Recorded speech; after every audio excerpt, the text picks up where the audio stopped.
हमारे पास एक लड़की आई है जिसका रिश्ता इस वजह से नहीं हो रहा कि रंग काला है। मतलब आप देखें हमारे मुआशरे में अभी भी लोग रंग की वजह से जज करते हैं।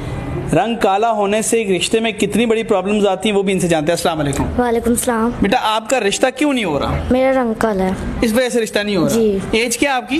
20 साल। 20 साल। मुझे ये बताएं कोई रिश्ता आया है, उन्होंने कैसे मना किया? आया था, उन्होंने कहा बाद में बताएंगे, फिर पूछे उन लोगों ने कहा इनका रंग काला इसलिए नहीं हो रहा। रंग काला है जी।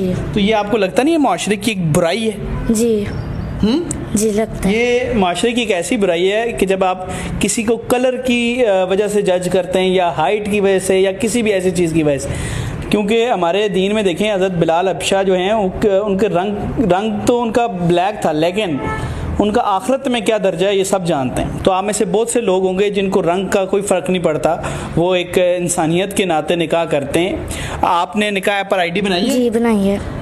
मुझे आपको लोग रिक्वेस्ट भेज सकते हैं? जी भेज सकते कोई हैं। डिमांड है आपके रिश्ते के वाले से? क्या डिमांड है? कुछ भी नहीं, किस तरह का रिश्ता होना चाहिए? बस अच्छा हो, मुझे करता हो के ताने ना दे हैं? जी। क्या ताना ना दे? आप मैं काली हूँ इसलिए ताने ना दे। ये ताना ना दे जी। और भी बहुत से लोगों को आप रिश्ता भेज सकते हैं। तो काले रंग की वजह से इनका रिश्ता नहीं हो रहा, इंतहाई गलत बात है। इंशाल्लाह अब इनका रिश्ता निकाह ऐप से होगा। खुदा हाफिज़। खुदा।